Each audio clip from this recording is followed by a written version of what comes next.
नमस्कार विद्यार्थियों, 8वीं कक्षा की इस वीडियो नंबर 5 में आपका स्वागत है। हम अभी तक अपने व्याकरण का अध्ययन कर रहे थे और उसके अंतर्गत हमने संधि की थी। आज मैं आपको रुचिरा, हमारी दूसरी पुस्तक रुचिरा, उसके दूसरे पाठ को पढ़ाऊंगी। पहला पाठ हम पढ़ चुके हैं। दूसरे पाठ में विद्यार्थियों एक कहानी है। पहले मैं आपको कहानी हिंदी में बता देती हूँ, उसके बाद हम उसके संस्कृत में उसके विषय में पढ़ेंगे। कहानी का नाम है कि बिल को बोलते हुए, गुफा को बोलते हुए मैंने कभी नहीं सुना। ये जो कहानी है ये पंचतंत्र नामक ग्रंथ से ली गई है। पंचतंत्र ग्रंथ का जो तीसरा भाग है, तीसरा तंत्र है, काकोलुकियम, उससे ली गई है। उसके लेखक हैं विष्णु शर्मा। विष्णु शर्मा अपनी कहानियों के माध्यम से, जिसमें मुख्य पात्र पशु पक्षी होते थे, बहुत अच्छी शिक्षा देते थे। इसमें भी क्या है, इस कहानी में खर नखर नाम का एक शेर होता है। वह जंगल में इधर उधर घूमता है, उसे बहुत भूख लगी हुई होती है, उसे कहीं से शिकार नहीं मिलता। अंत में उसने देखा कि एक गुफा है। उसने सोचा अवश्य ही इस गुफा में कोई पशु या पक्षी आता होगा, मैं यहाँ छिपकर बैठ जाता हूँ और फिर जो भी इसके अंदर आएगा मैं उसको अपना भोजन बना लूँगा। और उस गुफा में दधीपुछ नाम का एक गिदड़ रहता था। शेर वहाँ छुपकर बैठ गया। दधीपुछ आया तो उसने पहले ही देखा, गुफा में प्रवेश करने से पहले देखा कि शेर के पैरों के निशान अंदर जाते हुए के तो हैं, लेकिन बाहर आते हुए के दिखाई नहीं दे रहे।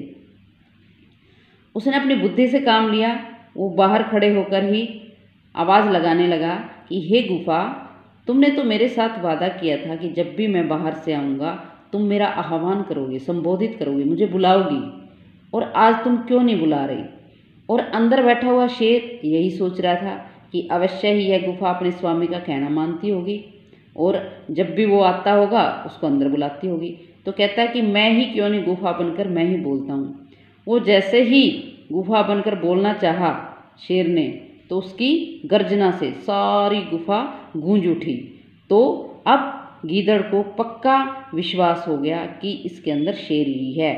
वह वहाँ से भागते हुए बस उसने यही कहा कि इस जंगल में रहते हुए मैं बूढ़ा हो गया हूँ, लेकिन गुफा को बोलते हुए मैंने कभी नहीं देखा। तो आइए विद्यार्थियों, अब हम अपना पाठ प्रारंभ करते हैं। पहले पाठ का नाम संस्कृत से हिंदी, बिलस्य वाणी न कदापि मे श्रुता। बिलस्य, बिल को, बोलते हुए, वाणी बोलते हुए, न नहीं, कदापि कभी भी, मेरे द्वारा श्रुता सुना गया है, अर्थात गुफा को बोलते हुए मैंने कभी नहीं सुना है। और विद्यार्थियों, ये आपके पाठ जो ये कहानी है उसके विषय में बता रखा है सारा कि पंचतंत्र से लिया गया है। इसके लेखक विष्णु शर्मा हैं। आइए हम इसको अब पढ़ते हैं। इसका पहला पैरा, कस्मश्चित वने खर नखरः नाम सिंह प्रतिवस्ति स्म। कस्मश्चित, किसी, वने, वन में, खर नखर नाम, नाम का, सिंह, शेर, प्रतिवस्ति स्म, रहता था। किसी वन में खर नखर नाम का शेर रहता था। सह कदाचित, वह कभी, इतस्ततः, इधर उधर, परिभ्रमण, घूमते हुए, या उसे इधर उधर घूमते हुए, शुद्धार्थ, भूख से व्याकुल, शुद्धार्थ कहते हैं भूख से व्याकुल को, न नहीं, किंचिदपि, कुछ भी, आहारम, भोजन, प्राप्तवान, प्राप्त हुआ, मिला। जब वह भूख से इधर उधर घूम रहा था उसे कहीं से भी भोजन प्राप्त नहीं हुआ। ततः, इसके बाद, सूर्यास्त समय, सूर्यास्त के समय, एकाम, एक, महतिम, बड़ी, महतिम करते बड़ी, गुहाम, गुहाम करते गुफा को, दृष्टवा, देखकर, सह, उसने, अचिंत्यत सोचा। उसने इसके बाद जब सूर्यास्त हुआ तो उसने एक बड़ी गुफा को देखा और सोचा। नूनम, नूनम का अर्थ होता है अवश्य ही। एतस्याम, इस गुहायाम, गुफा में, रात्रौ, रात के समय, कोऽपि, कोई, जीव है, जीव, आगस्ति, आता होगा। अवश्य ही रात के समय यहाँ पर कोई जीव अवश्य आता होगा। अतः इसलिए अत्रैव, यहीं पर, निगूढ़ो, निगूढ़ो होता है छिपकर, भूत्वा, छिपकर, भू धातु से भूत्वा मतलब बैठ जाता हूँ, तिष्ठामि बैठ जाता हूँ, यहीं छिपकर बैठ जाता हूँ। हिंदी देखिए। किसी वन में खर नखर नाम का शेर रहता था। एक बार इधर उधर घूमते हुए भूख से व्याकुल उसे कहीं से भी भोजन प्राप्त नहीं हुआ। इसके बाद सूर्यास्त के समय उसने एक बड़ी गुफा को देखा और सोचा, अवश्य ही इस गुफा में रात के समय जीव आता होगा, इसलिए यहीं छिपकर बैठ जाता हूँ। अस्मिन अंतरे, एतस्मिन अंतरे, एतस्मिन इसी, अंतरे बीच में, गुहाया, गुफा का, स्वामी मालिक, दधिपुच्छ है, दधिपुच्छ, नामक नामक, शृगालय गीदड़, समागच्छत आता है। इसी बीच गुफा का स्वामी दधिपुच्छ नाम का गीदड़ वहाँ आता है।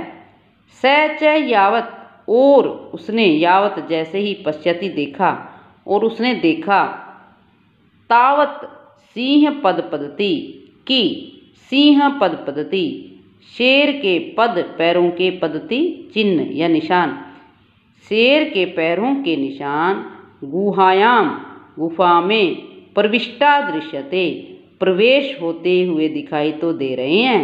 न च बहिर्गता, न च और नहीं, बहिरागता, बाहर आते हुए के नहीं, अर्थात शेर के जो पैरों के निशान हैं वो अंदर जाते हुए के तो हैं लेकिन बाहर आते हुए के नहीं हैं। शृगाल है अचिंत्यत, गीदड़ ने सोचा, अहो विनष्टो अस्मि, अहो अरे, विनिष्टो अस्मि, अब तो विनाश होगा। नूनम अवश्य ही, अस्मिन बिले, इस बिल में या इस गुफा में, सिंह स्थिति, शेर है। तर्कयामी, ऐसा मैं सोचता हूँ। तत् किम करवाणी, अब क्या करना चाहिए। तत् किम करवाणी, अब क्या करना चाहिए। फिर देखो यहाँ से, तस्मिन अंतरे, इसी बीच में, गुहाया स्वामी, गुफा का स्वामी, दधिपुच्छ है, दधिपुच्छ, नामक नामक, शृगालय गीदड़, समागच्छत वहाँ पर आया। स च और उसने, यावत जैसे ही, पश्यति देखा, तावत की, सिंह पदपत्ति, शेर के पैरों के निशान, गुहायाम, गुफा में, प्रविष्टा दृश्यते, प्रवेश करते हुए तो दिखाई देते हैं। न च बहिरागता, बाहर आते हुए के नहीं। शृगाल है अचिंत्यत, गीदड़ ने सोचा, अहो अरे, विनष्टोऽस्मि, अब तो विनाश होगा। नूनम अस्मिन बिले, अवश्य ही इस बिल में, सिंह स्थिति, शेर है। तर्कयामी, ऐसा मैं सोचता हूँ, क्योंकि उसके पैरों के निशान उसको अंदर जाते हुए दिखाई दे रहे थे परंतु बाहर आते हुए के दिखाई नहीं दिए। ततः किम करवाणी, तो मुझे क्या करना चाहिए। तो प्यारे विद्यार्थियों, ये आपके 2 पहरे, इनकी मैं हिंदी आपको लिखकर दूंगी, तब तक आप इनका अभ्यास कीजिए। नमस्कार।